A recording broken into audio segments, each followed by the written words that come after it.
Dans cette vidéo, je vais être en call avec un de mes amis qui lance un business de bijoux sur Internet et qui a des problématiques de Google Ads. Mais en réalité, vous verrez au fil de ce call que la problématique n'est pas particulièrement spécifique Google Ads. C'est une problématique d'acquisition, mais en réalité, quand on tire le fil, c'est une problématique de stratégie financière, comme c'est à 99% le cas. Bon, donc on va déjà régler et mettre des hypothèses et expliquer pourquoi son prix de vente, sa marge disponible par rapport au marché, déjà le sature, alors qu'il a des grands volumes de marge possibles en pourcentage, en multiples. 2, on va rentrer dans sa campagne Google Ads, je vais jeter un coup d'œil, je vais voir comment je peux débloquer les erreurs qu'il a commises. Et 3, je donne des conseils stratégiques de comment il doit segmenter sa campagne, refabriquer sa campagne, changer de stratégie d'enchère et avoir toujours en tête que plus il va pouvoir développer sa marge, sa capacité à générer de la valeur ajoutée, plus il va débloquer la capacité à enchérir, donc il va développer les volumes de vente possibles. On se met dans le call.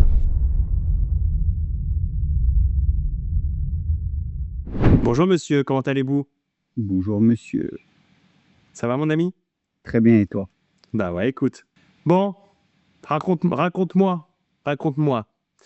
Qu'est-ce que tu veux faire? Alors, moi, je me suis lancé dans un business de vente en ligne, Ok. pas dit dropshipping, c'est un e-commerce, de vente de bijoux. Donc, tu paierais plus précisément de boucles d'oreilles, dans la niche de boucles d'oreilles et casting d'oreilles. Ok. Pour plusieurs raisons. Un, c'est la limite de stock, si je monte, je sais pas. En gros, j'ai pas beaucoup de stock, j'ai pas besoin d'un grand emplacement. J'ai la possibilité de ne pas avoir énormément de stock. Tu vois, donc par exemple de MOQ, au début, je suis pas forcément limité par rapport à ça. Pour l'instant, moi, ce que je fais, c'est que je sélectionne mes bijoux sur un catalogue, mais dès la deuxième, troisième collection, le but étant de passer sur Donc, limite de stock. Donc, en termes d'espace, tu disais, ça c'était le premier point. Ok. le premier point parce que, bon, avant j'habitais à Paris, j'avais un petit appartement. Donc, quand je m'étais lancé, ça a été une grosse question, ça, tu vois, l'espace. Maintenant, j'ai un petit peu plus d'espace, mais ça reste toujours bien de ne pas avoir besoin d'un produit où finalement on a besoin de stockage. Donc, Ok. moi, où j'en suis actuellement, C'est bien. je sais que avant de démarrer un business, il faut déjà tout avoir préparé. Mais quand c'est ton premier business et que tu ne sais pas comment tout fonctionne, tu y vas un petit peu à la ChatGPT et step by step. Donc, création de site internet, il y a ce que c'était bien sûr. Enfin, pour l'instant, je suis en auto-entreprise. Ensuite, on évoluera. Création du site internet, création des bijoux, shooting avec mannequin, shooting des bijoux. Puis stratégie digitale sur les réseaux sociaux, puis stratégie digitale sur Google Ads, Facebook Ads, etc. Ensuite, diversification de toutes les plateformes. Il faut être partout. Facebook, Insta, LinkedIn, Pinterest, tout ce que tu peux. En fait, c'est pour améliorer un petit peu tes canaux et pour que les gens puissent te voir d'un peu partout. Ok. Ce qui est un travail énorme, tu vois, quand tu as un travail à côté. Bien sûr. Voilà. Alors, ce que j'ai besoin de savoir déjà là, très bien, des boucles d'oreilles Ouais. à ce jour. Donc, tu as commencé quand? J'ai commencé il y a 2 mois et demi. 2 mois et demi. Tu en as vendu combien online? Online, j'en ai vendu une dizaine, 9, 10, 9. 9, 10. Ok. Donc, sur ton propre site web. Ouais. Les 9 que tu as vendus, la source, par où sont venus tes utilisateurs? Instagram, Ok. Insta par la ads ou par le naturel? par le naturel, enfin, par l'influence et le UGC client. Ok. Tu as payé un influx? Je ne les ai pas payés, c'est du gifting. Ok, c'est du gift. Donc, tu as envoyé une boucle d'oreille et ils ont fait un post. Très bien. Et tu en as vendu 9. Et donc, Insta et quoi d'autre, tu m'as dit? Juste Insta? Insta, TikTok, je suis présent sur les deux. Je ne sais pas exactement d'où c'est venu. Ah, d'accord. Donc, tu n'as pas une source sûre. Très bien. Ton prix de vente sur une boucle d'oreille. Donc, oula, c'est du pas trop cher. C'est 15, 20, 22. Ok. Ok. Pourquoi ce prix-là? Alors, déjà, combien tu l'achètes? En gros, on va prendre, je sais pas, Alba. Alba. Combien t'achètes ça? Ok, ça c'est, je l'ai pas le chiffre, les pas le PDF sous mes yeux, mais c'est entre 1 € maximum et 4 € maximum. Ok. Entre 1 et 4 et ça va se revendre aux alentours de 20. C'est ça. On Très bien. Donc là, solde un petit peu, donc voilà. on va faire un schéma direct. Parce que le cœur du jeu, il est là. Il est que, on va poser les chiffres. Quand tu dis 1, c'est du 1 hors taxe, tu payes de la TVA ou pas? Non, je ne paie pas de TVA, je suis actif. Ok, donc on va partir du prix moyen. Bah, tu la payes quand même. Là, tu t'achètes ça 2 euros? Ouais, voilà, disons 2 €. Allez, disons 2 euros, tu vas le revendre 20. D'accord? Donc tu fais 18 euros de marge. D'accord? Après, bon, 18 € avec peut-être un pro, Ok. Ça veut dire que etc. on va enlever la TVA. Hein, on va faire moins 20% là-dessus. Ouais. Tiens, je te partage mon écran comme ça tu vois. Cac, cac. 18 moins 20%.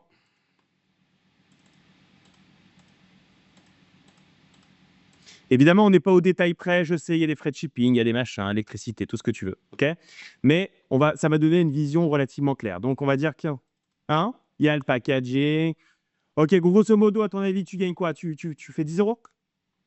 Ouais, ouais, ouais. C'est ça? Ok. Donc, tu as un coût de production et tu as un prix de vente. Donc, ça, c'est coût de production global.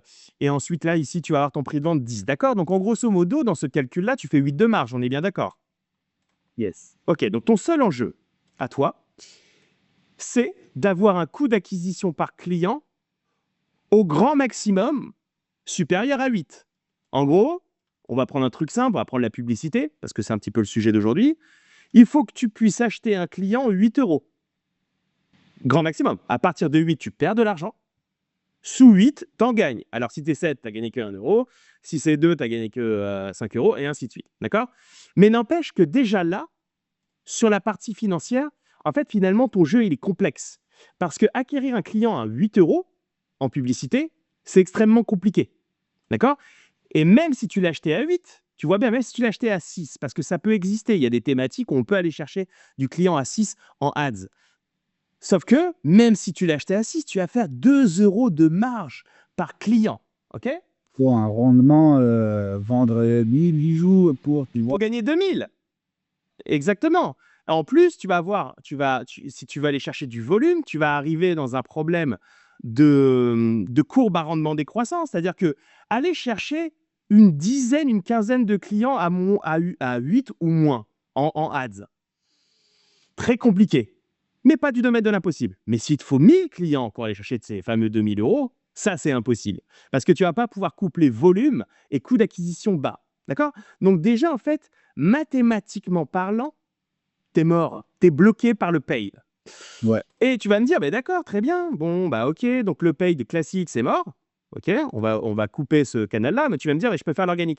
Mais en réalité, l'organique, donc je rappelle ce qu'est l'organique, le SEO, donc qui est de trouver sur un moteur de recherche en naturel sans avoir besoin de payer. Qu'est-ce que c'est finalement? C'est du temps de travail. Soit tu le fais par toi-même, mais ton temps est limité, on l'a vu au début de cette conversation, soit tu vas devoir payer quelqu'un pour le faire. Grosso modo, va falloir que, à l'échelle d'un produit, l'homme que tu vas payer pour faire ton SEO va devoir te coûter moins de 8 euros par vente. À court terme, ça va être extrêmement compliqué aussi. Donc en fait, tu as un problème de structure financière de base. D'accord? Maintenant, je vais te reposer la question. Je pense que tu n'as pas assez d'historique. Là, on est en train de voir la marge laissée à l'échelle du produit. Sur les ventes que tu as faites, est-ce que les gens ont acheté plusieurs produits ou ils ont acheté qu'une paire de boucles d'oreilles? Plusieurs, mais 2-3 max, Mais au même moment? au même moment, ouais. Ok, ça veut dire que la vraie question, c'est quel est ton panier moyen? Est-ce que tu es sur un Shopify, un WooCommerce? Tu es sur quoi comme type de site? Shopify. Tu peux regarder ton panier moyen? 37. Ah, 37, c'est beaucoup mieux déjà. Tu as globalement, on est parti sur un prix de vente à 20, mais tu as un panier moyen à 37. Donc en fait, déjà, en gros, on va doubler. Il faut que tu acquières un client en dessous de 16 pour être à marge zéro. OK. Si on arrivait à faire ça, c'est déjà moins difficile. Je t'ai pas dit que c'était facile, mais c'est déjà moins difficile d'aller chercher des clients à 16 euros max plutôt qu'à 8. Voilà, ça me paraît logique. Le problème, c'est que même si tu arrives à faire ça, quel est l'intérêt d'aller acheter ton client, je sais pas, à 15 pour faire 16 euros de marge? C'est chaud. Encore une fois, tu vas gagner que 1 euro. Bien sûr. OK? Donc ça veut dire que quand tu es dans cette configuration-là, eh bien, l'enjeu, c'est d'aller faire du rebuy. Ça veut dire que, OK, tu as acheté ton client à peu près au même montant que ce qui t'a coûté, enfin, tu as acheté ton client au même montant que la marge qu'il t'a laissé, sauf que tu le fais de façon très consciente parce que tu te dis oui, très bien, sauf que ce client va racheter, donc il va faire du rebuy parce qu'il est content de ton produit, et ou il va en parler à son cousin, sa cousine. Il va faire du referral. D'accord? Il va parler de toi, donc le fameux bouche à oreille. Donc, est-ce que, selon toi, un client qui achète une boucle d'oreille, c'est un client qui a une grosse capacité de rebuy et ou de referral, de bouche à oreille, en parler à son cousin, sa cousine? Est-ce que c'est déjà arrivé? Euh, Si c'est déjà arrivé, je pense que oui, à une ou deux, je sais que j'ai eu des retours par rapport à ça. À d'autres, je ne sais pas. Je voyais aux retours. Soit il faudrait leur demander, faire ce qu'on voit avec des emailing, etc. Mais pour l'instant, une ou deux, oui. Ok, très bien. Donc, avant même de parler de stratégie Google Ads, stratégie content, ce qu'il faut régler dans ton business, je le rappelle, tu es dans le business du bijou, d'accord?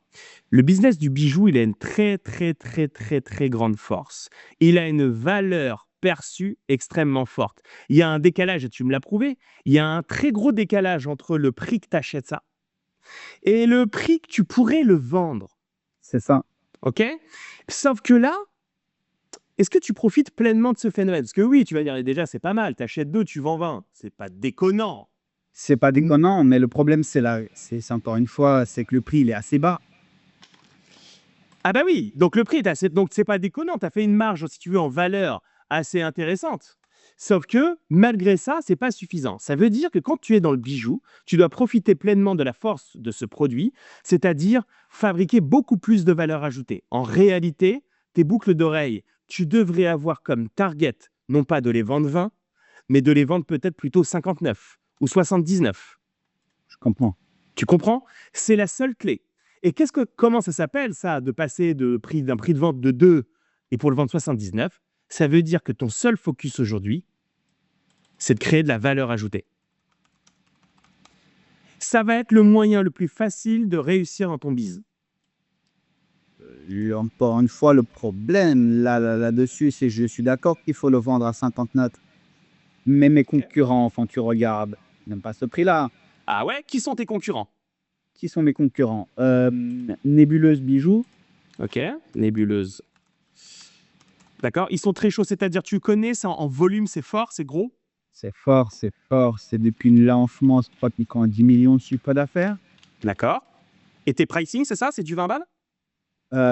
D'après ce que je vois, ils ont commencé un petit peu à augmenter. Ok, bon, ils ont peut-être potentiellement le même problème. Ils ont commencé un petit peu à augmenter, surtout sur leur dernière collection. Ça, c'est le best-seller. Donc, tu vois, ça, c'est les anciennes collections. Ok. Les anciennes collections, j'ai Poesia. Poesia. Ouais, Poesia.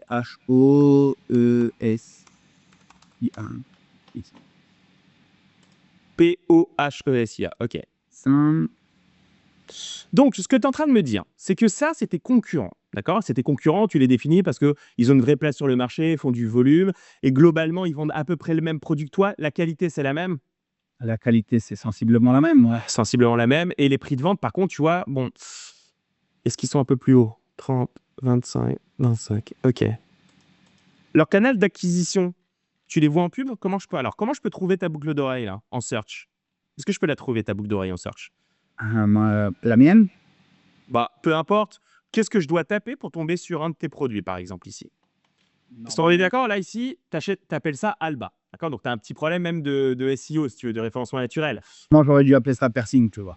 Ok, donc piercing quoi? Parce que piercing, c'est un peu global. Piercing Helix, par exemple, parce que celui-là, il va à l'Helix, par exemple. Très bien, on va prendre ça. Helix, c'est E-L-I-X. H-E-L-I-X. Ok. Ok. Alors, j'ai qui? Je n'y suis pas parce que forcément, ça fait pas longtemps que je suis sur le marché. Ici. Ah, tu parles d'ici ou tu parles du. Alors, tu parles de t'es pas où? Oui, oui, En, Google, forcément. en Google Ads? En shopping? Ouais. C'est pas ton problème n'est pas que t'es pas longtemps ou c'est pas comme ça que ça fonctionne ici, tu le sais, hein. Tu sais comment ça fonctionne ici le ranking? Bah là, c'est du sponsor, donc forcément, c'est plus pay. Voilà, grosso modo, c'est à peu près ça. Ce qui peut être géré par le VROS et tout, on va voir ça après. Mais je regarde un petit peu tes concurrents. Ok, travaille sur du vin. Ok. Ok. Ouais, tu vois, c'est que Ok. Donc là, c'est simple. Tu te bats, selon mon analyse, tu te bats dans un marché où tu vas avoir énormément de mal. C'est-à-dire qu'effectivement, tu vas me dire, mais Guillaume, je veux bien faire de la valeur ajoutée. Enfin, en fait, là, tu ne me parles pas de valeur ajoutée. Tu me dis, Guillaume, je ne peux pas commencer à vendre mes produits à 59 parce que ma concurrence frontale, elle est à 20, elle est à 29. C'est ça que tu me dis. Sauf si je me positionne sur un marché plus virtuel. Sauf, et alors, on va justement tenter d'énumérer un petit peu les astuces qu'on pourrait avoir. Mais il est clair que si tu viens de but en blanc proposer un produit quasi identique, vendu à peu près avec les mêmes assets, hein, bon, c'est un beau petit produit dans des photos correctes. Bon, à la fin, c'est un titre, un prix et ajoute au panier. Il n'y a pas de grande valeur ajoutée. Et oui, tu ne pourras pas te déconnecter du marché comme ça. En fait, quand je te parle de valeur ajoutée, c'est trouver des raisons valables pour lesquelles, oui, tu ne vends pas à 29, mais tu vends à 79. Donc, aujourd'hui, si tu restais sur la stratégie classique, vendre des produits classiques, sans grande valeur ajoutée, si ce n'est beau petit produit, belle petite photo, bon petit prêt à 29, t'es mort. Pourquoi? Parce que eux, ils n'ont pas les mêmes assets que toi. Eux, selon mon analyse, ils peuvent jouer au jeu de la publicité, c'est-à-dire à l'acquisition payante, tout simplement parce que soit ils sont en grande capacité de faire de la lifetime value, c'est-à-dire ils sont organisés, ils connaissent leur modèle et d'un client qui rentre acheter 20 ou 30 euros, ils arrivent à lui faire sortir 100, 119, 149 euros à court terme, soit le premier jour, parce qu'ils arrivent à upseller, ils arrivent à vendre plus si tu veux, ou ils arrivent à vendre plus rapidement, ils vont arriver à vendre un autre bijou. Ils sont bons là-dedans, ils connaissent leur KPI, donc ils savent qu'ils vont aller pouvoir dépenser plus d'argent que ce que ça leur rapporte au premier achat. Tu me suis? Ouais. Ils ont peut-être cet avantage concurrentiel. On n'en sait rien. Deuxième cas de figure, et c'est probablement le plus certain, ils ont de la trésorerie. Parce que, imaginons, très bien, on revient à ce modèle à 29, et tu achètes un client environ, allez, disons 29, très bien. Donc tu as fait zéro de marge, on est d'accord? Tu as fait zéro de marge. Donc la seule raison pour laquelle tu fais ça, c'est la LTV. C'est que le mec va te générer de l'argent a posteriori. Si eux savent que ça leur rapporte 50 euros un client par an, bah, ils s'en foutent de dépenser 29 de plus pour aller générer une vente à 29. Ils récupéreront leurs 50 à long terme. Tu me suis? Mais peut-être qu'ils ont dans un cas encore pire que ça. Et ça peut être très très bien le cas. Peut-être qu'ils achètent leur client 36. Et là, tu vas me dire, mais c'est un truc de fou. Ils perdent 7 euros, tu vois, un truc comme ça. Sauf qu'eux, ils sont capables de le faire. C'est simple, s'ils avaient 7000 euros dans leur compte en banque de trésorerie, ils sont capables d'aller acheter jusqu'à 1000 clients à 7 euros en déficit et d'attendre le retour sur investissement. Malheureusement, je pense, dis-moi si je me trompe, tu n'es pas dans ce cas de figure, ta trésor est limitée, donc tu ne peux pas jouer à ce jeu-là. Est-ce que tu confirmes? Bien sûr. Bon, Je ne peux pas jouer à ce jeu-là tout simplement parce que, voilà, ils ont du volume, ils ont... ouais, voilà. bon, ça veut dire que à ce jour, qu'est-ce qu'il te reste comme possibilité? Numéro 1, tu restes dans le même modèle. Tu achètes 2, tu vends dans les 20-25, pas de problème. Et ce que tu vas devoir faire pour aller chercher des clients, c'est à la force du bras. C'est-à-dire produire toi-même du contenu, et peu importe le réseau. Donc, le produire de contenu, pour moi, ce qui me paraît le plus efficace, on va le vérifier tout de suite, mais c'est le SEO, OK, et les réseaux. Et quand je dis réseau, je vois TikTok, clairement. Je vois TikTok, c'est vraiment un produit très TikTokable. Peut-être Insta. Voilà, en tout cas, tous les formats shorts par vidéo. Étant donné que tu es limité par ta trésor et c'est ce qui ne te permet pas de faire de la ads, c'est aussi ce qui va te limiter pour payer quelqu'un. Donc, tu ne peux pas avoir l'effet de levier du service, payer quelqu'un pour le faire. Donc, 100% du contenu que tu vas t'amener à produire, tu vas devoir le faire par toi-même. Est-ce que tu es conscient de ça? Bien sûr, c'est ce que je fais. C'est ce que tu fais. Est-ce que tu as déjà envisagé dans ton esprit de faire de la ads? Et auquel cas, ce que je t'amène ici, c'est une mauvaise nouvelle. Ça m'est déjà traversé l'esprit, bien sûr, j'en ai un test, mais juste pour tester, juste pour voir comment ça marche. Mais je suis conscient qu'actuellement, ce n'est pas possible dans nos cas de figure. Alors, on va voir. Hein. Tu l'as ton compte Google Ads, je vais jeter un œil. Je vais te conseiller sur ce que tu devrais faire. Parce que là, l'idée de comment je prends ton business et que si tu veux, je décortique, c'est pour pas avoir de fausses perspectives. Aller via le canal Ads dans ton modèle actuel, ça va être compliqué. Je ne dis pas que c'est impossible, mais en tout cas, ce qui va être très dur, c'est de cumuler et le volume et le coût d'acquisition client. Donc, je vais te donner des conseils pour essayer d'aller chercher quelques clients en ads. Et si c'est 5-6 dans le mois, à un coût d'acquisition client bas, bah, c'est déjà ça de prix. D'accord? Ouais.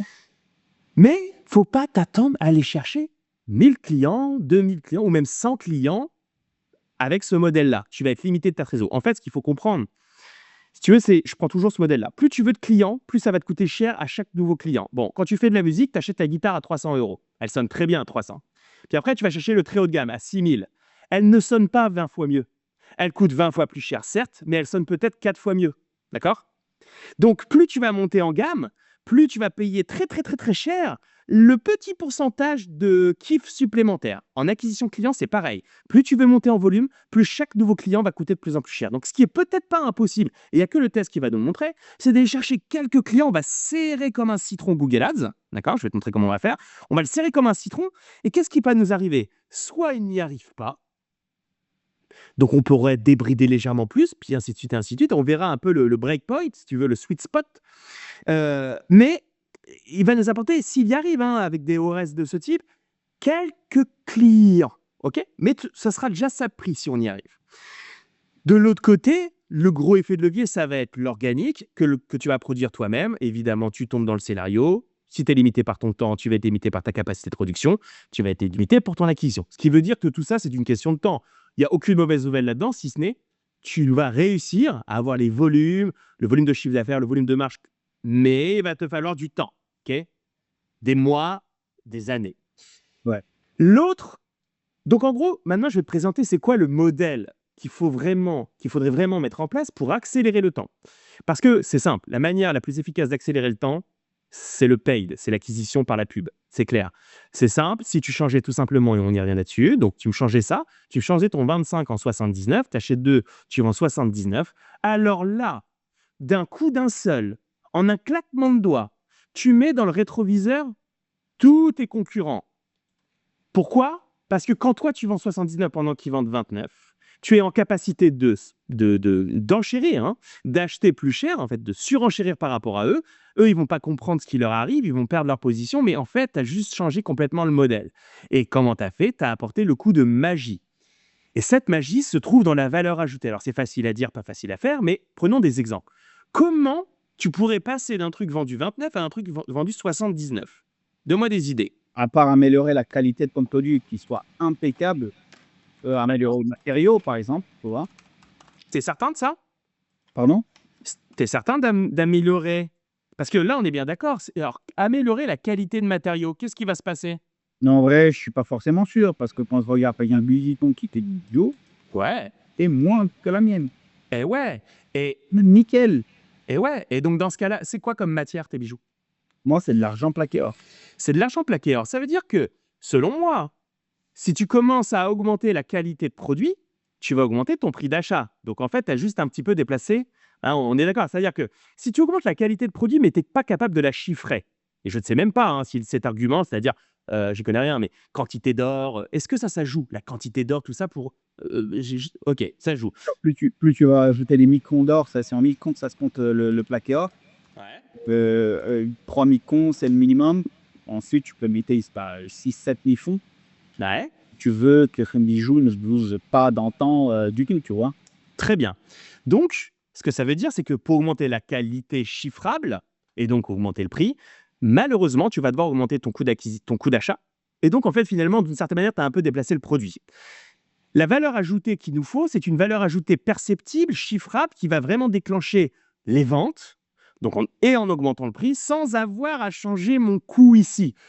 Alors c'est sûr, si tu me dis, Guillaume, si j'achète 3 tout de suite, ça y est, je rentre dans le marché à 79, ah bah, c'est magique, mais je ne crois pas que ce soit le cas. Si tu achètes 3, tu ne vas pas pouvoir tout de suite pousser à 79, c'est pas comme ça que ça marche. Hein? Bon. Donc comment on fait de la valeur ajoutée? Prenons des exemples. Alors, la valeur ajoutée perceptible, déjà, tu peux te décorréler concrètement de la concurrence. On va regarder ce qu'ils font. C'est un peu low cost, quoi. Poesia, c'est pas autre. Par contre, Nébuleuse, C'est ouf. Ok, je regarde. une folie en niveau de sortie. Eux, ils se sont basés sur tout ce qui est visuel. Leurs shootings sont incroyables. C'est du pro.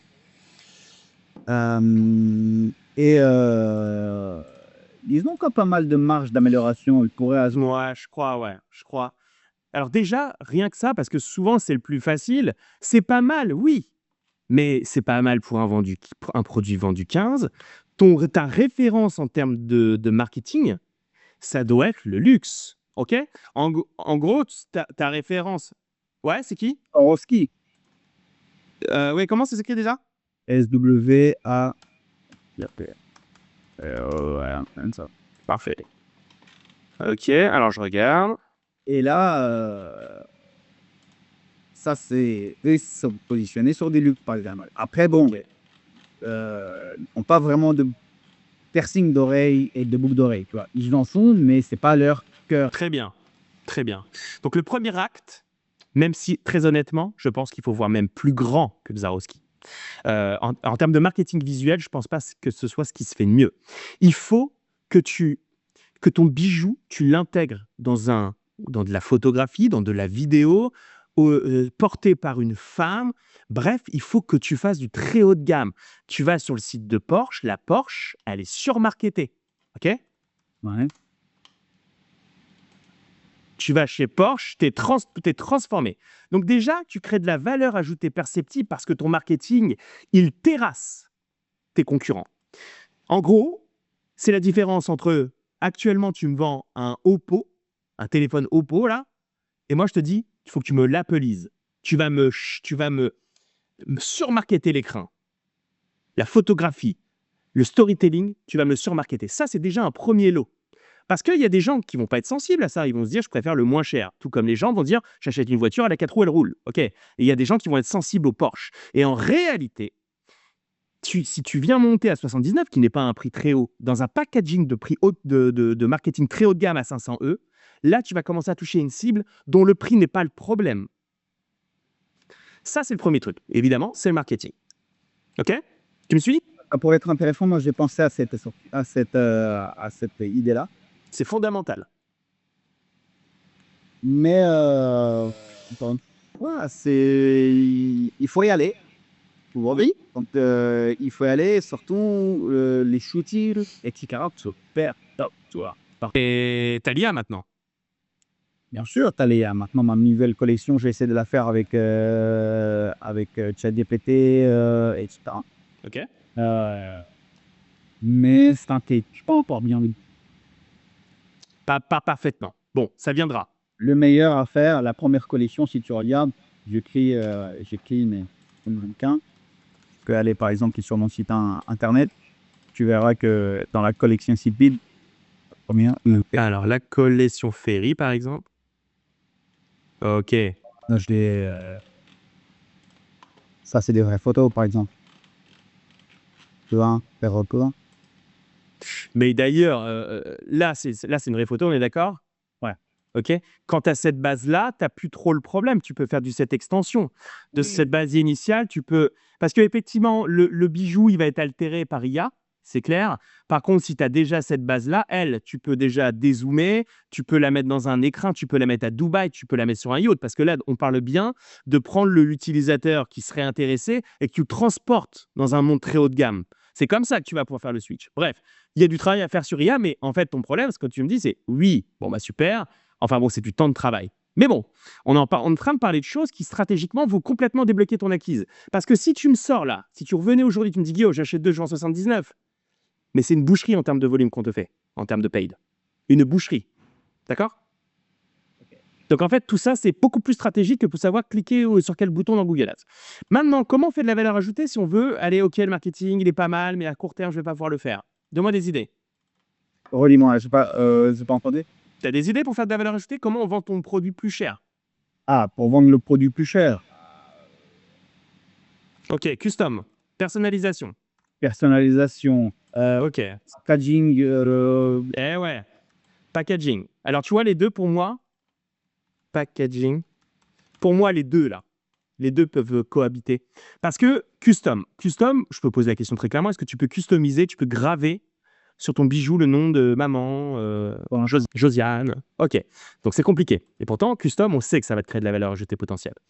Par contre, ce que tu peux peut-être customiser, et là, tu peux te creuser, parce que je sais aussi que tu as des compétences dans ce domaine-là, c'est qu'est-ce que tu pourrais customiser qui n'est pas le bijou en lui-même, mais qui pourrait se trouver à l'intérieur de la boîte ou sur la boîte. Parce que le packaging, ça serait plus simple. Est-ce que tu n'es pas capable de créer un message personnalisé, un poème personnalisé, tu vois ce que je veux dire? Une histoire personnalisée, notamment à l'ère de l'IA, c'est-à-dire le mec arrive, il rentre en quelques mots pourquoi il offre ça à Josiane, parce que c'est ses 40 ans, machin, tu vas lui poser une anecdote, et là, ça va te créer une petite histoire que tu vas faire, par exemple, je sais pas, de style manuscrit, que tu vas inclure dans la boîte ou sur la boîte. Et là, ton produit devient incomparable. Ce n'est plus une question de 29 ou je sais pas quoi. Il y a que toi qui fais ça. Et comme il y a que toi, ton produit n'est plus comparable. personnalisé à chaque personne, à chaque temps. Oui, c'est automatisable. C'est automatisable, bien sûr. Bien sûr. OK. Donc là, je te donne des idées pour sortir de la concurrence, créer la valeur ajoutée et ne plus être comparable 29,79. On n'achète plus chez toi un bijou, on achète chez toi une expérience, une histoire et une opportunité cadeau. Quand tu arrives chez Josiane avec ce cadeau-là, ça la touche, elle pleure. C'est ça qu'on veut. Elle n'achète pas une petite paire de boucles d'oreilles ou un piercing. D'accord? Donc, c'est là-dessus qu'il faut que tu creuses parce que je te le dis, si tu arrives à me faire cette pirouette cacahuète, et c'est possible, alors tu viens me revoir, là on branche ton compte Google Ads et on va chercher les milliers de clients. Parce que, à mon avis, il y a de la profondeur de marché. Tant qu'on n'est pas là, on va devoir jouer avec nos propres armes et en gros, je vais te le dire honnêtement, on va galérer. Bon, tu montes ton compte Google Ads?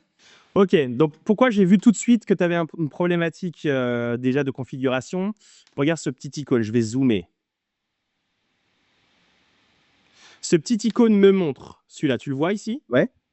Ce petit icône me montre que tu es dans une campagne search classique, mais qu'il y a des options qu'il ne faut pas activer, qui est le display. Alors, je vais ici, petit trou cranté. OK.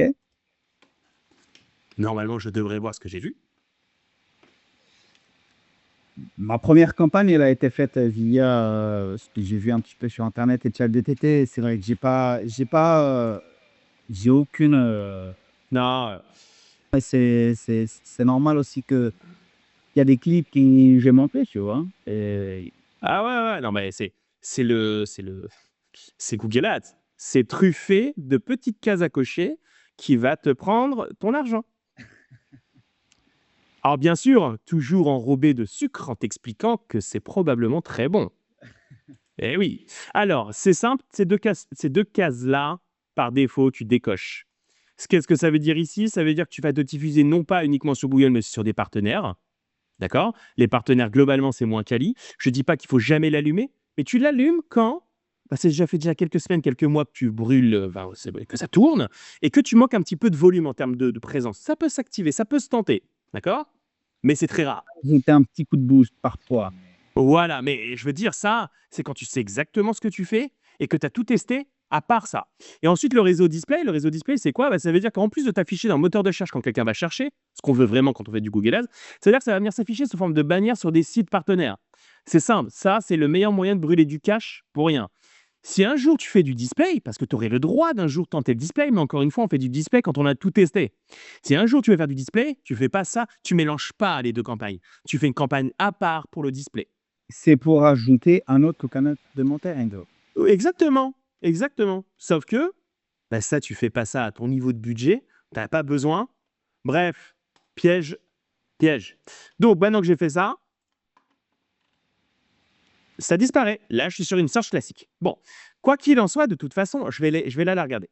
Il faut savoir que quand tu fais du e-commerce, et c'est ton cas, tu vends un produit physique sous forme de e-commerce, en général, le plus performant, alors, il peut y avoir des cas de figure, des bizarreries, si tu veux, des exceptions, mais dans la grande majorité des cas, le plus performant, ça va être une campagne Google Shopping. La raison, elle est simple. Si je tape voilà, boucle d'oreille.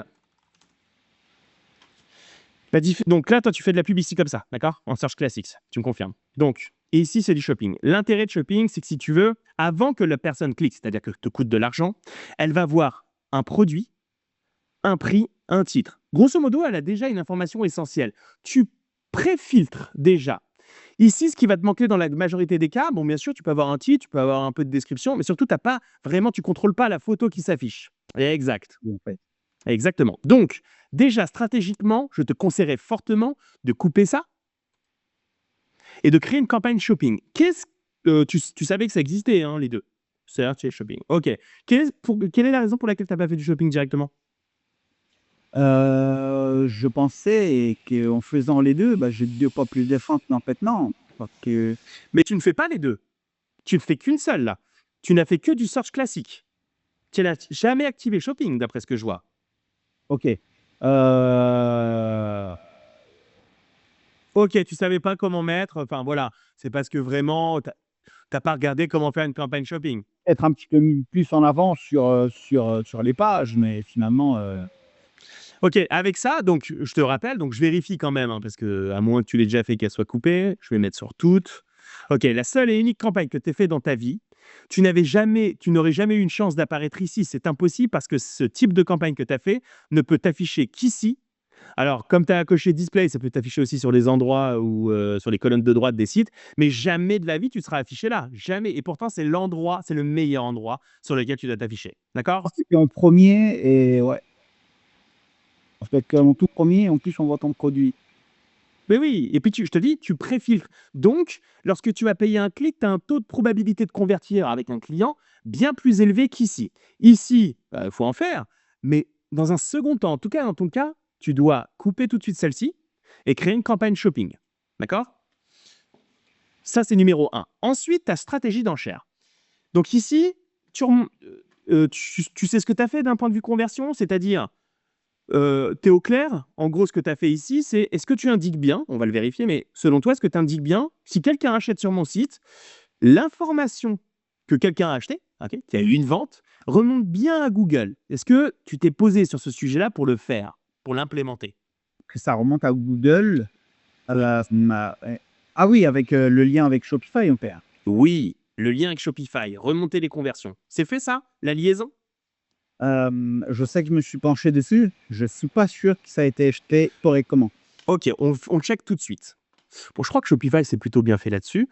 Donc, on va aller sur objectif, conversion, récapitulatif. Là-dedans, je vais regarder ce que tu as paramétré en termes de conv. Donc, qu'est-ce qu'il nous crée? Il nous crée Google Shopping App Purchase, on s'en fout. Shopping, paiement initié, shopping App Bing, Checkout. Ça, c'est des conversions qui te remontent. OK. Donc, dans le data layer, tu as déjà ces conversions, c'est bien branché. Shopping View Item, secondaire. Je t'explique après, hein. Google Shopping App Search. Là, il a recherché. Là, il a View un item. Donc, en gros, ici, Shopify, il indique des gens ont vu la page, page view. Des gens ont vu l'article, le produit. Des gens ont cherché dans ton champ de recherche. Des gens ont ajouté le payment info. Hein, ils ont mis leur nom, prénom et leur carte bancaire, à mon avis. Ici, les gens ont commencé le checkout. Donc, ils ont passé l'étape de panier, ils ont commencé à renseigner. Bon, ils ne sont peut-être pas allés jusqu'au bout, ils n'ont pas validé le paiement. Ici, ils ont ajouté au panier, ici, ils ont acheté. Donc, ce qui est cool, alors, ok, il y a des défauts là. Très bien. Donc, a priori, le data layer, il remonte bien les conves. Donc, si tu avais eu un achat provenant de Google Ads, il serait remonté ici. D'accord? Et ça, c'est essentiel. N'oublions pas, aujourd'hui, les campagnes travaillent de manière algorithmique. Donc, c'est de l'apprentissage. C'est comme un enfant. Un enfant, il rentre dans le magasin, il n'a pas dit bonjour, pas de bon point. Il a dit bonjour, un bon point. Et là, c'est pareil. Il t'a pas ramené de vente, 0 bon point. Il t'a ramené une vente, un bon point.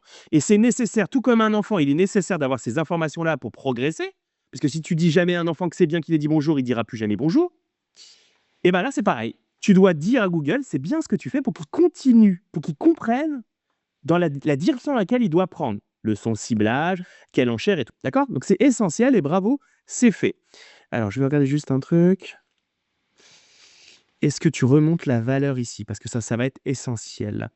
Donc là, tu as un défaut, je vais te le corriger tout de suite. Ici, ce que ça veut dire, c'est quoi? Quand c'est en principal, ça veut dire que les conversions qui vont remonter vont effectivement entraîner l'algorithme. Le bon point ou le mauvais point, si tu veux, indique clairement, entraîne-toi sur ces datas. Tu comprends? Elles ont de la valeur. Lorsque c'est en secondaire, ça va te remonter de la data, comme c'est le cas ici, mais tu n'entraînes pas l'algorithme sur ces datas. En gros, ici, que tu aies fait 8 page views, l'algo Google ne le prendra pas du tout en compte pour commencer à mieux cibler. Ok, j'ai compris. Et c'est bien, parce que pour moi, la seule conversion sur laquelle tu dois entraîner l'algo, d'ailleurs que ce soit sur Google Ads ou Meta Ads, c'est le purchase. Allez, tu pourrais sur très faible budget là tout carte, mais aujourd'hui, pour moi, c'est le purchase. Donc ici, ça doit être mis en secondaire.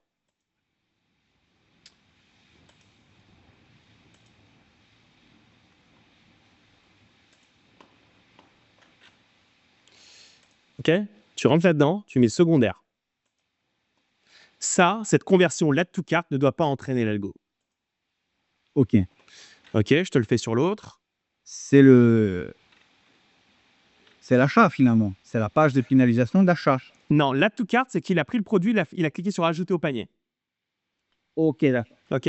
L'algo ne doit pas entraîner là-dessus. En gros, pour que tu comprennes, si tu commences à entraîner l'algo sur du add to cart, qu'est-ce qu'il comprend? Il comprend que quand il t'ajoute un ajouteur au panier, c'est quelque chose de bien. D'accord? Ouais, mais c'est comme tu as dit, le mec il a abandonné son panier et ciao. C'est vrai. Tellement, Et ouais. Donc, qu'est-ce qui potentiellement ça ouvre comme possibilité? Ça ouvre que Google, à un moment donné, t'amène que des passionnés du add to cart. Des gens qui arrivent sur des sites et qui ajoutent au panier. Des professionnels de l'ajout panier, mais qui ne transforment pas en vente.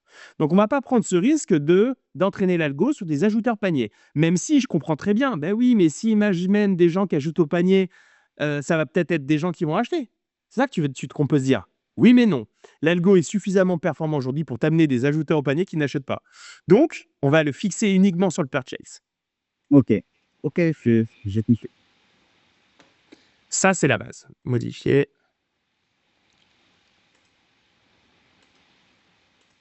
Parfait. Donc, ton data layer, il est propre. Ça remonte bien les conversions les plus stratégiques. De toute façon, ce qui nous intéressait surtout, c'était le client. OK. Maintenant, ce qu'il me faut, c'est que je veux savoir, malheureusement, alors comment je vais pouvoir le savoir s'il te ramène de la value?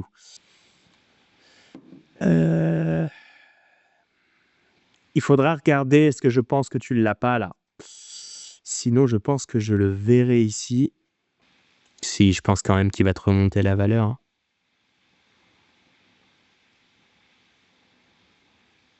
Je suis pas sûr. Je suis pas sûr. En gros, je t'explique. Bon, d'accord? Un achat, il te l'apporte, il te le dit. Bon point, c'est cool. Tu commences à bien entraîner le cerveau, l'intelligence artificielle de Google, parce que plus il va comprendre qui il doit cibler, si tu veux, et à quel prix pour aller te chercher tes conversions, mieux c'est pour toi, finalement. Ok? T'entraînes ta machine. Mais, dans un cas où ce que tu as fait là, tu lui as demandé de maximiser les conversions CPA cible. Donc, grosso modo, on retourne dedans. Ce que tu lui demandes à Google, tu lui demandes d'aller te générer des ventes à 5 € pièce. Tu me suis? Ouais. OK. Dans un cas comme ce... C'est ce que j'avais déjà mis moi, c'est ça? Ouais, tu as demandé à Google, dans ta configuration, va me chercher des ventes. Et à chaque fois que je mets, en gros, et à chaque vente conclue, j'aimerais dépenser que 5 €. Ouais. Mais nous, on avait fait un calcul au début. Oui, dans ce cas-là, ça peut tenir. Parce que il te reste vite de marge, 5, il te reste 4, ça pouvait tenir l'histoire. Mais ce n'est pas la meilleure manière de procéder, celle-ci.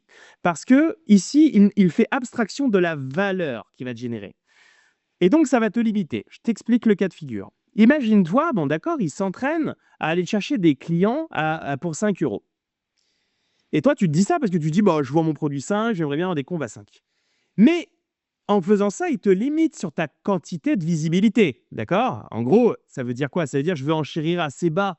Je veux être peu visible. Je veux être presque deuxième page. D'accord? Alors qu'il pourrait enchérir plus s'il percevait, s'il avait des signaux que le mec n'allait pas dépenser 20, mais allait dépenser 80. À 80, tu veux bien dépenser 20 euros de pub? Bien sûr. Bien sûr. Et quand tu veux bien dépenser plus de pub pour avoir plus de valeur et moins de pub pour avoir moins de valeur, alors ce que tu dois travailler, ce n'est plus au CPA cible, c'est plus au coût à la conversion fixe, c'est au coût à la conversion variable, c'est-à-dire le ROAS. Le ROAS, c'est quoi? Bah, c'est un système très simple. Tu dis, je veux un ROAS de, alors on dit en pourcent, 300%. Ça veut dire quoi? Ça veut dire un ROAS de 3. OK. Un ROI de 3, quoi. Ça veut dire que quand tu mets 10 dans la machine, ça doit te sortir 30 euros. C'est ça un ROS de 3. Et ça va lui permettre de dire, mais cool, je sens que le mec va investir 90, je peux aller jusqu'à 30 euros pour aller chercher cette vente. Je sens que le mec va mettre 30 euros, je peux investir que 10. Je sens que le mec va mettre 10 euros, je peux investir que 3,33 euros. Tu vas avoir un système plus intelligent qui va s'adapter à la cible, le contexte, le comportement d'achat. D'accord? Et là, tu vas avoir un potentiel de récupérer un peu plus de vélocité. Parce que là, si tu veux, à mon avis, et on va le regarder tout de suite, dans ton système, là, Ouais. dans ton système, on va regarder tout de suite, malheureusement, tu as du display. Alors, OK pour ça. Donc, ce que je vais voir. Numéro 1, depuis que tu as fait de la campagne, c'est-à-dire à peu près le 5 mai, j'imagine. Oui, je crois. Bon, tu as dépensé 2 euros. D'accord? Ouais. Alors que selon ce que je vois, tu autorises Google à aller dépenser 12 euros. Bien sûr. OK. Donc, tu lui proposes, on est d'accord, Google, c'est une grosse machine à cash. Tu lui dis, prends mes 12 euros par jour, et en un mois, il t'a pris 2 euros. Il ne les prend pas. Tu me suis? Ouais. La raison principale, c'est parce que ton CPA cible de 5 il n'était pas capable de l'atteindre, ta mission. Il n'a pas été capable d'atteindre un CPA cible à 5. Ça peut être la première mission, la première problématique. En gros, si pour diffuser, il fallait que tu enchérisses plus, à ce niveau d'enchère, il n'était pas possible de display. D'accord? J'avais compris un peu. OK. Il n'était pas capable d'aller le chercher en fonction de quelques paramètres. Bah, il n'est pas capable d'aller le chercher. Là, dans ma première thèse, il n'est pas capable d'aller chercher en fonction de ton niveau d'enchère. Voilà, tu n'avais pas assez de sous pour être display de façon confortable. Il a pu dépenser que 2 euros. Alors, je vais vérifier tout de suite mon propos. Ce que je vais faire segmenter, colonne, modifier les colonnes. Et je vais regarder mon taux d'impression sur RR. En gros, combien de fois j'ai été display sur le volume de fois où j'aurais pu l'être. Appliquer. OK. Donc, tu as bien eu un taux d'impression sur RR de 10%. Ça veut dire que tu as, en gros, de moins de 10%. Tu as été imprimé moins de 10%. D'accord? Donc, sur 100 personnes qui auraient pu voir ton annonce, bah, tu étais à moins de 10%. On ne sait pas à quel point, mais tu dois être très, très, très, très, très faible quand je vois ton volume d'impression. OK? Donc, ça peut être clairement le premier point. Ou alors, ouais, mais en même temps, tu as dépensé sur combien de jours? Tu as dépensé le samedi 31 mai, tu as dépensé le 2 juin, tu as dépensé le 9 juin. Et là, tu as peut-être dû couper la campagne, tu vois. Parce que là, je vois, tu vois, par exemple, aucune annonce n'est diffusée, vos campagnes, vos annonces sont émerveillées. J'ai vu que ça prenait pas beaucoup, je les ai qu'à la fin de la campagne parce que d'aller dire. OK. Alors, je vais en avoir le cœur net. On va regarder la raison pour laquelle tu n'as pas été diffusé ou peu diffusé. Alors, budget. J'avais des bugs dedans et j'ai pas eu le temps forcément de me caler là-dessus. D'où il fallait connaissance. Bah, c'est toujours le même problème, hein. Puis c'est tellement de paramètres. Alors, D'où mon appel à l'aide. taux d'impression perdu supérieur. Voilà. Donc, qu'est-ce que ça veut dire ces deux colonnes? Ici, ça veut dire la raison pour laquelle tu as eu si peu d'impression, en fait, une si faible part de marché. Est-ce que c'est lié à ton budget? Pas vraiment. D'accord? Mais en même temps, c'est cohérent, puisque le budget, tu peux pas te limiter, parce que tu lui donnais plus que ce qu'il t'a dépensé. Ok? Donc, il s'est pas dit, oh, t'as plus de budget, donc j'arrête de diffuser. C'est pas ça qui s'est passé. Ton problème, et là, ça corrobore, donc classement, classement, ça veut dire enchère. Allez, je vais te le simplifier, il y a d'autres paramètres qui contribuent au classement, mais la raison pour laquelle tu as été si faiblement imprimé, donc moins de 10% de part de marché, c'est ton classement. En gros, c'est ton enchère. Donc ça corrobore ma thèse. Ton enchère est trop basse pour être display. OK? Oui. Je vais vérifier. Donc ça, c'est le problème principal. Et l'enchère finalement est faire sur l'autre. Ah oui, oui, remonter l'enchère tout de suite. Je pense que si tu montes à 10, 12, après à tester, hein, tu remontes à 6, puis à 7, puis à 8. Et là, tu vas voir à quel moment ça commence à 10 à spend. Ça, c'est déjà le premier truc. Ensuite, je vais regarder ton... Combien le display... En partenaire réseau de recherche, tu as été imprimé 21 fois et sur le réseau Google 3 fois. Ok, je regarde ce qui se passe au sein de ta campagne. Au sein de ta campagne, tu as un groupe d'annonces Persing, c'est parfait. Au sein de Persing, ok. Oh, c'est les mots-clés, ça, ouais. Ouais, c'est les mots-clés. Alors, Persing Elix, Persing... Alors, les campagnes... ok. Comment tu les as récupérés, ces keywords-là dans ton esprit? Ou tu as suivi quelque chose sur ChatGPT ou quoi? Ouais, c'est ça. ChatGPT. Ok. Tu connais la différence entre l'expression exacte et le mot-clé exact? Tu sais pertinemment ce que tu as fait ou bon, il t'a dit de faire ça et c'est tout? J'ai vu un petit peu, mais j'imagine que c'est des paramètres on peut vraiment jouer là-dessus. Parfois, ça peut être intéressant l'un, parfois, ça peut être intéressant l'autre. Mais tu ne sais pas pourquoi ce serait intéressant. Voilà. Ok, donc c'est simple, l'exact, ça va être le niveau le plus précis. En gros, pour déclencher ton annonce, va falloir grosso modo que le mec tape Persing flat et pas autre chose.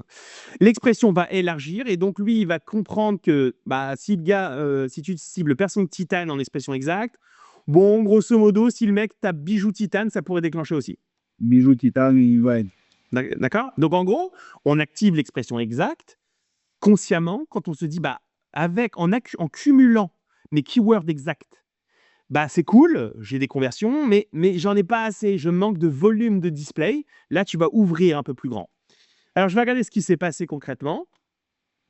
Je vais regarder vraiment sur quoi tu as été déclenché. D'après ce que j'avais vu, c'est que sur Persing Elix. Oh. Ok. Moi, ce qui m'intéresse, c'est quel keyword réellement taper, parce que tu travailles en expression beaucoup. Donc, tu ne travailles pas que sur l'exact, donc tu vas travailler sur des trucs un petit peu, ça risque de taper un peu à côté de temps en temps. Alors, regarde sur quoi tu as été display. Alors, cliquez. Tu as été Persing Tragus. C'est quoi ça? Ah, c'est un endroit à l'oreille, t'es là. Ok, très bien. Ça peut être pertinent? Oui, enfin. Ok. Persing Helix inoxydable. Oui. Ok, ça peut être intéressant. Et ensuite, bon, on ne peut pas savoir les clics, parce que de toute façon, tu as eu 3 clics en tout, et là, il m'en donne que 2. Par contre, je vais regarder s'il y a des zones de risque, c'est-à-dire que tu as été imprimé sur des choses incohérentes. Ok. Dis-moi si tu vois des choses. Hein. Non, ça c'est très bien, ouais. C'est intéressant, hein, le jeu vend ça. Super. Alors, tu vois, quand tu vends ça, dans la compétition Google Ads... Ouais, non, ça, Persing nombril, je vends pas. Ah, merde. Pas encore.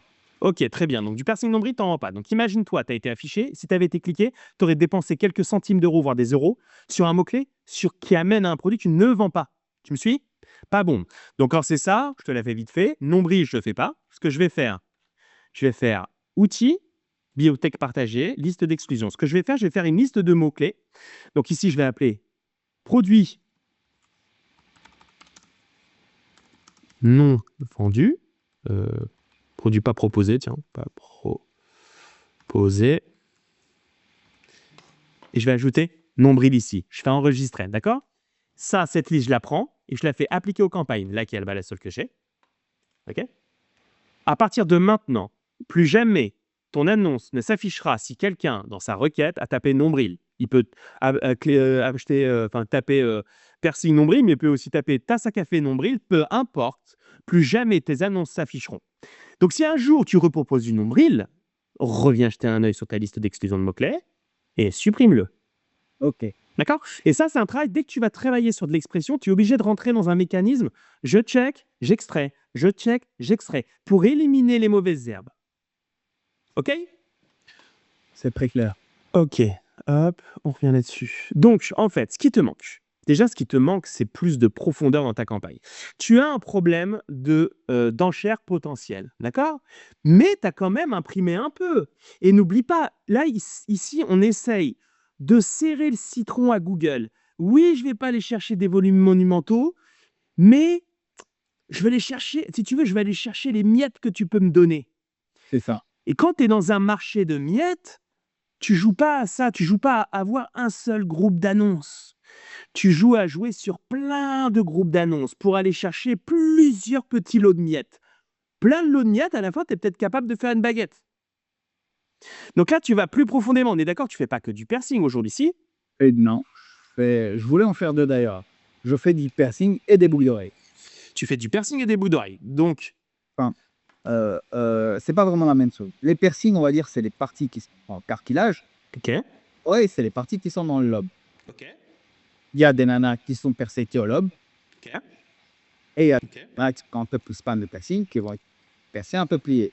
ok. Donc, on touche pas vraiment la même pathologie. Est-ce que c'est... Ok, ça veut dire que tu touches pas à la même cible potentiellement? Ouais. Ok, si tu touches pas à la même cible, c'est pas deux groupes d'annonces qu'il te faut, c'est deux campagnes. Parce que le machine learning, l'enfant qu'on éduque, l'intelligence qu'on éduque par intelligence artificielle dans Google Ads, c'est à l'échelle de la campagne. Un cerveau, une campagne. Donc, si tu as deux cibles différentes, tu ne peux pas les entraîner de la même manière. Une campagne, une cible. Donc, ce n'est pas deux groupes d'annonces, c'est deux campagnes que tu dois faire. OK? Ok. Et dans ces campagnes, tu dois venir sous-segmenter. Il faut que tu joues parce que là, tu es dans le cas où tu vas serrer comme un citron Google Ads. Tu vas lui demander, tu vas tenter l'impossible, d'aller chercher les conversions dans des miettes, dans ce qui peut te donner avec ta petite enchère, avant d'augmenter l'enchère. D'ailleurs, je te rappelle, hein, on travaille au ROAS. On va vérifier tu vérifies de ton côté si la valeur remonte bien dans Google Ads. Et si c'est le cas, on va passer en ROAS, c'est-à-dire qu'ici, on va cliquer là. On va changer la stratégie d'enchère. On va passer up.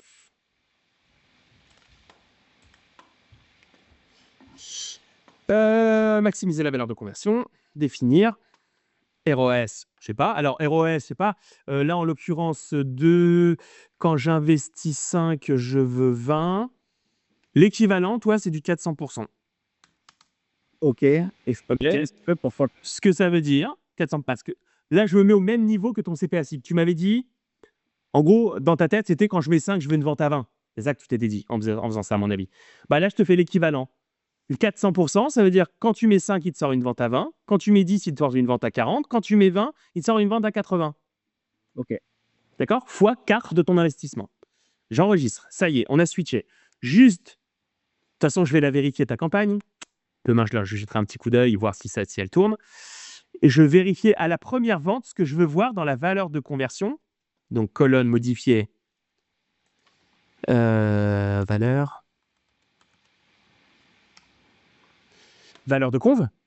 Ce que je veux voir à la prochaine vente, si tu fais une vente à 20, si tu remontes le chiffre d'affaires hors taxe en frais de livraison, je devrais voir remonter 14 € dans cette colonne de valeur de conv.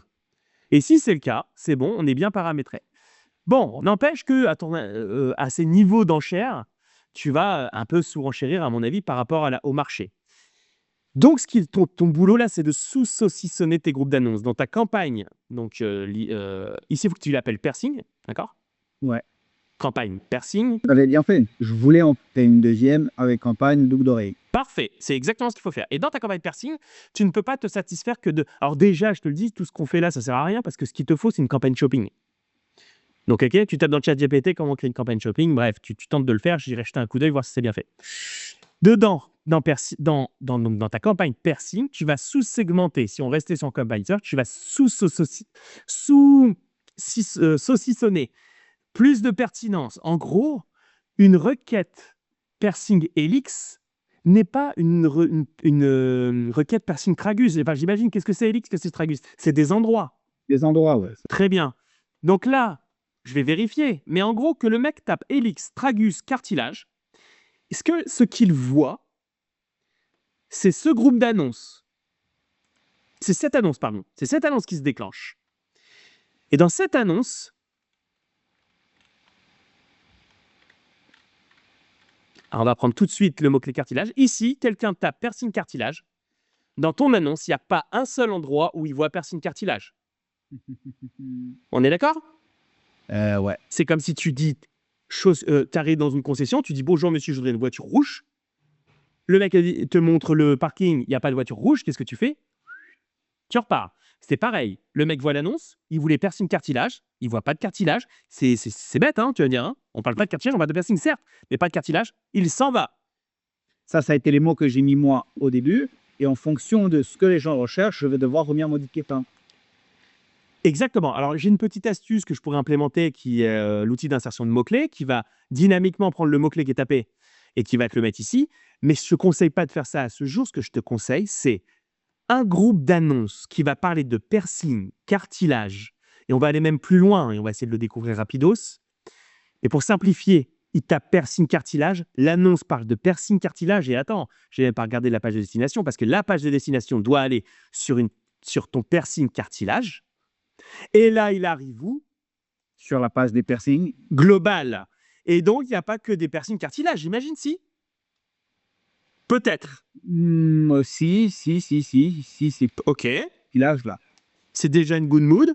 Ce qu'il aurait fallu, ce qui n'est pas toujours possible, mais ce qu'il aurait fallu, c'est que sa landing page, il arrive tout de suite sur piercing cartilage. Et ce qu'on va essayer de faire, c'est voir s'il y a encore pire en termes de précision. J'ai pas réellement une page piercing cartilage. J'ai des pages, par exemple, piercing helix. Ça va être tous les emplacements de tutoriel pour le site. Et oui. Page pour chaque emplacement, mais pas pour. Tu enveloppes tout le cartilage, Non, mais c'est pour ça que je te dis que c'est pas toujours réalisable. Dans le cas extrême, quand tu vas être dans la précision pure, il faut se démerder pour pouvoir faire la page piercing cartilage. Mais on va se dire, OK, des fois, sous-segmenté à ce point, je veux dire, le mec a compris, piercing cartilage arrive sur une page piercing, peut-être que ça peut matcher. Mais plus c'est précis, plus c'est le phénomène de la voiture rouge. OK? Tu veux une voiture rouge, tu as une annonce voiture rouge, tu as un garage voiture rouge. C'est tout. Plus tu vas matcher à précision, plus tu vas avoir un aspect face à la concurrence qui, eux, vont travailler comme ça sur des grands catalogues un peu non précis. Toi, tu es petit, certes, mais comme tu es petit, tu peux être extrêmement précis. Tu es un sniper, pendant que les autres, c'est Kalash. OK? Ouais. Donc, en gros, et là, je vais aller au bout du truc, c'est-à-dire que piercing, cartilage, c'est comme ça que ça s'écrit? Yes. OK, je recherche. Cet outil, pardon, c'est ici, je dois le taper.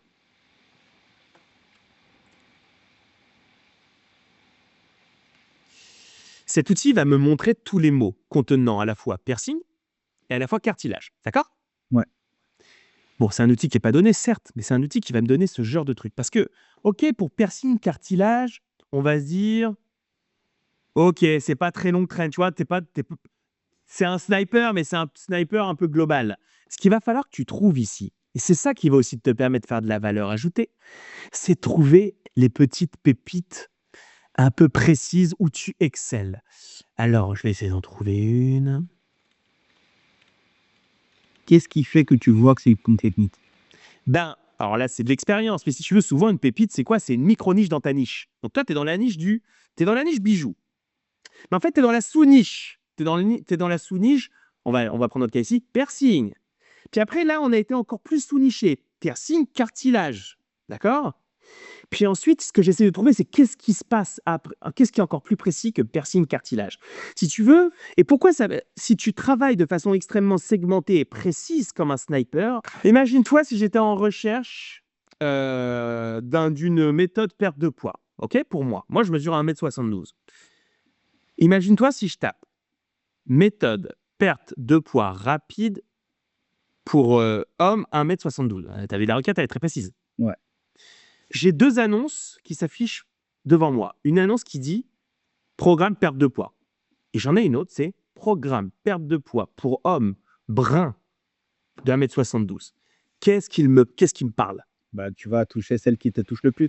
Exactement. Celle qui te touche le plus. Exactement. Et puis ensuite, quand je vais arriver sur cette landing, c'est-à-dire, c'est la méthode des hommes d'1m72, peau blanche, brun, de 38 ans. Voici les résultats, puis après, il a des balles, blablabla. Tu crois pas que je suis ultra accroché? Tu crois que je suis en train... Est-ce que tu crois que dans un cas comme ça, je suis en train de comparer le prix du programme minceur et du programme minceur 1m72? Non, il y en a un, c'est pour moi. Eh oui, il y en a, c'est pour moi, c'est peu importe le prix, sans que ça déconne pas. Mais peu importe le prix. Il y en a un, c'est pour moi, il y en a un, c'est pour tout le monde. Donc quand c'est pour tout le monde, c'est pour personne. Donc c'est pas pour moi. Et c'est ça, c'est là où je veux t'emmener. Dans un marché où tu vas devoir créer de la valeur ajoutée, d'une certaine manière, trouver ta place dans un marché concurrentiel où, grosso modo, la plupart des gens vont faire du global. Si tu veux, Amazon fait du global, d'accord? Toi, tu es un spécialiste. Et dans le spécialiste, tu as le spécialiste du spécialiste du spécialiste. Et en fait, tu as des lignes de spécialisation. Alors, attends, on va essayer de trouver un truc qui peut parler proprement, là où tu peux. Alors, ça, c'en est une de sous-section. Piercing, cartilage, oreille, homme. Il faut que tu aies une annonce piercing, cartilage, oreille, homme, qu'il y amène à une landing page, piercing, cartilage, oreille, homme. D'accord? Mais je pense qu'il y a encore plus précis là-dedans. D'accord? Ouais. Moi, je fais pas de l'homme pour l'instant. Bon, tu peux pas l'utiliser. Mais grosso modo, tu as compris le truc. Donc, je vais résumer. 1, tu passes sur shopping.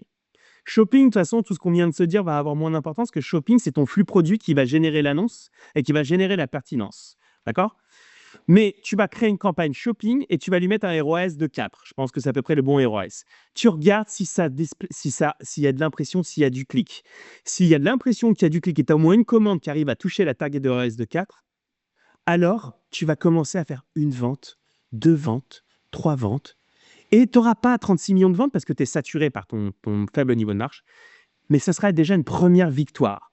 Et si tu arrives à être victorieux comme ça, alors la clé, c'est de multiplier tes lignes. Piercing, boucle d'oreille, collier, machin, machin, machin. 5 ventes là, 5 ventes là, 5 ventes là, c'est peut-être 40 ventes dans le mois.